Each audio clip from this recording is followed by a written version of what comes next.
Hi friends, అందరూ ఎలా ఉన్నారండి? మొన్న దత్త జయంతి సందర్భంగా హైదరాబాద్లో చైతన్యపురిలో సిద్ధమంగళ స్తోత్రం 11 లక్షల సార్లు చేసామండి. ఆ మహాయాగానికి నేను కూడా వెళ్ళాను. అక్కడ స్వామివారికి అభిషేకం కూడా చేశాము. అదంతా ఎలా ఉంది, ఏ రకంగా అభిషేకం చేశారో మీకు వీడియో తీసి కొంచెంగా పెడుతున్నానండి. ఆ వీడియోని ఒకసారి మీరు కూడా చూసి నచ్చినట్టయితే like and share and subscribe చేయాల్సిందిగా కోరుచున్నాను. బాయ్. మీకు బాయ్ చెప్పాక నాకు ఒక విషయం గుర్తొచ్చిందండి. మేము హైదరాబాదు దత్తపాలనకి వెళ్ళినప్పుడు మాకు ఒక పరీక్ష పెట్టారు. ఆ పరీక్షని మేము ఏ విధంగా గెలిచామనేది మీకు స్టోరీ చెప్తారండి. లెంత్ అవుతుంది, కానీ తప్పుగా అనుకోకండి, ఓపికగా వినండి. మీకు కూడా ఫ్యూచర్లో ఈ దత్తాత్రేయ వారి మహిమలు తెలుసుకోవడానికి మీకు కూడా యూజ్ఫుల్ అవుతుంది. ఇదేమి ఎవరో నాతో చెప్పి చేయించింది కదండి, నేను చేయాలనుకుని నాకు జరిగిందని మీకు చెప్తున్నానండి. అయితే నేను డైలీ దత్తాత్రేయ పారాయణ చేస్తూ ఉంటానండి. వాళ్ళు ఒక వాట్సాప్లో రోజు మేము ఈ అధ్యాయం చదవమంటే చదివేసి పెడుతూ ఉంటాము. ఆ అధ్యాయం వాళ్ళకి పెట్టినప్పుడు అలా డైలీ పెడుతుంటే ఏదైనా హోమాలు యాగాలు అయితే మాకు ఫోన్ చేసి చెప్తూ ఉంటారండి, మీకు కుదిరితే రమ్మని. అలాగా నాకు హైదరాబాద్ చైతన్యపురి కాలనీలో 11 లక్షల సార్లు సిద్ధమంగళ స్తోత్రం చదువుతున్నారు, రమ్మని ఫోన్ వచ్చిందండి. అయితే వెళ్దాం అనుకుని బయలుదేరాం. మేము అక్కడ మాకు రిలేటివ్స్ ఉంటే ముందు రోజే వెళ్ళి వాళ్ళ ఇంట్లో దిగి, సరే ఈవినింగ్ చార్మినార్కి వెళ్దామని చెప్పేసి బయలుదేరామండి. చార్మినార్కి వెళ్ళడానికి బయలుదేరినప్పుడు మా పాప వాటర్ బాటిల్, సెల్ ఫోన్స్ ఉన్న బ్యాగ్ని తను వేసుకుంటా అని పేచి పెట్టి వేసుకుందండి. అది ఆటోలో మర్చిపోయిందండి. ఆ రోజల్లా బాధపడుతూనే ఉన్నామండి. అయితే నెక్స్ట్ డే మార్నింగ్ మా వారు నన్ను దత్తాత్రేయుడు ఎక్కడైతే జరుగుతుందో పారాయణ అక్కడ మార్నింగ్ దింపేసి ఆయన కాసేపు అక్కడ సేవ చేసి ఆ తర్వాత అగైన్ మళ్ళీ ఇంటికి వెళ్ళిపోదామని చెప్పేసి బయలుదేరారండి. అయితే దారిలో ఎందుకైనా మధ్యాహ్నం పోలీస్ స్టేషన్కి వెళ్ళి అక్కడ పోలీసుల్లో ఎంక్వైరీ చేసుకుని, సరే ఇలాగ రాత్రి ఆటోలో మా పాప బ్యాగ్ మర్చిపోయిందంటే వాళ్ళు చూస్తామని చెప్పారంటండి. మార్నింగ్ ఈయన 8:30కి వెళ్ళారంటే ఈ 7 కల్లా పాలన స్టార్ట్ అయ్యింది. ఒక అరగంట ఇక్కడ దత్తాత్రేయుడికి సేవ చేసి వెళ్ళారండి. 8:30, 9కి వెళ్ళారండి ఆయన. ఒక 10కి అలాగా రీచ్ అయ్యి ఉంటారండి పోలీస్ స్టేషన్కి. అక్కడ కంప్లైంట్ అవి ఇచ్చి సీసీటీవీలు మొత్తం అంతా చూస్తున్నారంటండి. అయితే నిజంగా దత్తాత్రేయుడు లీలలో విన్నాను, కానీ నేను నిజంగా సాక్షాత్కారంగా నేను చూశాను కాబట్టి నేను చెప్తానండి. ఎన్నిసార్లు చూసినా ఆటో నెంబర్ కనబడలేదంట. మేము ఎక్కడ దిగామో ఏంటో కూడా ఎవరికి ఐడియా రాలేదు. అయితే ఈ వీడియో కాకపోతే ఆ వీడియో అంటే, ఈ కెమెరా కాకపోతే ఆ కెమెరా, ఆ కెమెరా కాకపోతే ఈ కెమెరా అని చూస్తున్నారంట. లాస్ట్కి దొరికింది, అలాగోలా పట్టుకున్నాక ఆ బ్యాగ్ మాకు వచ్చిందండి. నిజంగా నేను ఎందుకు చెప్తున్నానంటే, ఈవినింగ్ మా పారాయణ అయ్యే టైంకి మా బ్యాగ్ మా చేతికి వచ్చేసిందండి. మార్నింగ్ మేము పారాయణ స్టార్ట్ చేసినప్పుడు ఆయన వెళ్ళిన మనిషి, ఈవినింగ్ మళ్ళీ మా పారాయణ అయిపోయే టైంకి మా బ్యాగ్ మా చేతికి వచ్చిందండి. నిజంగా దత్తాత్రేయ స్వామి లేలే కదండి. జై గురుదత్త. అందులో ప్రప్రథమంగా అందరూ ఎక్కువగా నమ్మేటువంటి విషయం ఈ బ్రహ్మదేవుడికి సంబంధించినటువంటి విషయం. అదేమిటంటే, పూర్వము 84,000 మంది మహర్షులందరూ కూడా, స్వామి శ్రద్ధగా వినండి, ఈసారి మాత్రం క్వశ్చన్ ఖచ్చితంగా అడుగుతారు. ఎందుకంటే నేను చెబుతున్నాను కాబట్టి చెప్పిన దాంట్లో మిమ్మల్ని ప్రశ్నించడం జరుగుతుంది. గురించి ఎవరిని పిలిస్తే వాళ్ళు సమాధానం చెప్పవలసి ఉంటుంది ఖచ్చితంగా.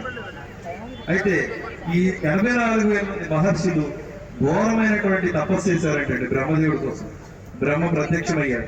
అవగానే ఒక వరం అడిగారంట, స్వామి కలి ప్రవేశించేటువంటి సమయం ఆసనమైంది కాబట్టి ఈ భూమండలం పైన జన్మించిన ప్రతి మానవుడు కలి యొక్క ప్రభావంతో ఎంతో కొంత ఇబ్బంది పడుతూ ఉంటాడు.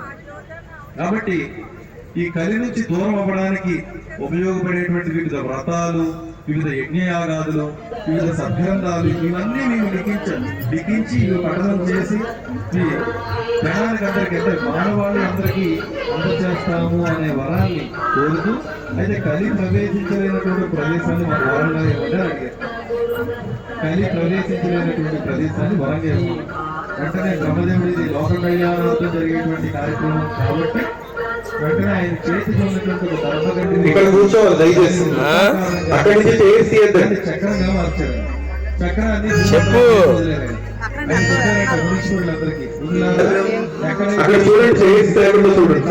చెప్పండి. ఇక్కడ కలి ప్రవేశించలేనటువంటి ప్రదేశము మీరు యజ్ఞ యాగాదులు, వివిధ పూజాది కార్యక్రమాలు నిర్వహించుకోవడానికి అనువుగా ఏర్పడుతుంది అని వరం ఇచ్చారు. మరి బ్రహ్మదేవుడు తీసుకున్నటువంటి చక్రం కదండి. వేగంగా తిరుగుతూ ఒక అరణ్యంలో పడిందండి. మనకి చక్రాన్ని సంస్కృతంలో నైమి అంటారండి. చక్రం యొక్క అంచుని ఇస అని అంటారంట.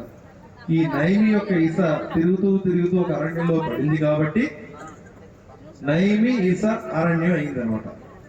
అయితే చక్రం వేగంగా తిరిగి పడడం వల్ల తిరుగుతూ భూమండలంలో నుంచి పాతాళం వరకు ప్రయాణం చేసిందట. పాతాళంలో ఉన్నటువంటి జలధారంతా కూడా ఒక్కసారిగా ఉవ్వెత్తున ఎగిసి అప్పటి వరకు అరణ్యం చెట్లు చేమలతో ఉన్నటువంటి ప్రదేశం అంతా కూడా పూర్తిగా జలమయం అయిపోయిందంట వచ్చినటువంటి నీటితో. అప్పుడు వెంటనే ఈ బ్రహ్మర్షులందరూ కూడా బ్రహ్మదేవుడి దగ్గరికి వెళ్ళి, అయ్యా ఏదో యజ్ఞయాగాదులు వ్రతక్రతువులు చేయడానికి మేము స్థలాన్ని అడిగితే, దీక్ష చేయడానికి స్థలాన్ని అడిగితే ఇలా జలమయం అయిపోయేటువంటి స్థలాన్ని ఇచ్చారేంటి అని వాపోయారంట. వెంటనే అప్పుడు బ్రహ్మదేవుడు అన్నారంట, లేదు మీకు ఇచ్చినటువంటి స్థలం ఏదైతే ఉందో ఆ ప్రదేశం నిజంగా కూడా మీరు చేసేటువంటి కార్యక్రమాలు అనువైనటువంటిది. కాకపోతే ఆ ప్రదేశానికి లలిత అమ్మవారు అధిదేవతగా ఉన్నారు. కాబట్టి లలిత అమ్మవారి దగ్గరికి వెళ్ళి మీరు వేడుకుంటే, ఇది చిన్న సమస్య, పెద్ద సమస్య ఏం కాదు, ఈ సమస్యని అమ్మవారు మీకు పరిష్కరిస్తారు అని చెప్పి స్వామి చెబుతారండి. ఏ అమ్మవారు? ఏమవారండి? దుర్గా అమ్మవారు. వినిపించట్లేదు, గట్టిగా చెప్పండి. ఇంకా గట్టిగా గట్టిగా చెప్తే భోజనం త్వరగా వస్తుంది. గట్టిగా చెప్పండి. లలిత అమ్మవారు. నాకు తెలిసి ఈ ప్రాంగణంలో ఉన్నటువంటి ప్రతి ఒక్కరూ ప్రతిరోజు ఎక్కడో చోట లలిత సహస్రనామం చదువుతున్నారు. అవునా కదా? ఖచ్చితంగా చదువుతారు అందరూ. మా గ్రూప్ ఇప్పుడు మనం లలిత సహస్రనామం ఎవరు చదువుతున్నారు, మీ గ్రూప్ పేరు ఏంటంటే ఇక్కడ దాదాపు 2000 గ్రూపులు చెప్తారు. అంటే ఒక్కొక్కరికి ఒక్కొక్క గ్రూప్ ఉంటుంది ఖచ్చితంగా. అంటే ప్రతి వీధికి ఒకటి ఉంది. అయితే లలిత సహస్రనామం చదివేటప్పుడు చాలా జాగ్రత్తగా చదవాల్సి ఉంది. ఒక్క అక్షరము తప్పుపోయిన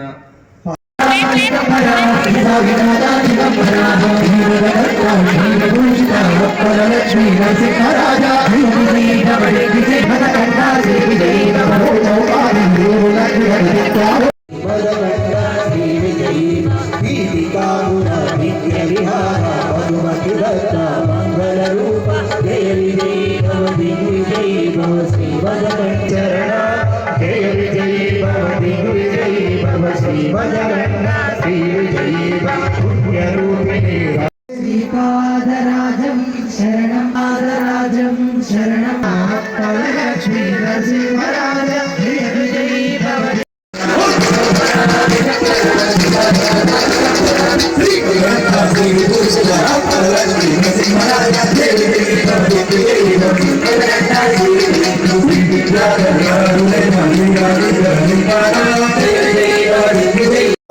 शन्नो मित्रशं वरुणः शन्नो भवत्पर्यमां शन्न इन्द्रो बृहस्पतिः शन्नो विष्णुरुत्तमः नमः ब्रह्मणे नमस्ते वायो त्वमेव प्रत्यक्षं ब्रह्मासि त्वमेव प्रत्यक्षं ब्रह्म वदिष्यामि अर्थं वदिष्यामि सत्यं वदिष्यामि तन्मामवतु तद्भक्तारमवतु अवतु माम् अवतु भक्तारम्।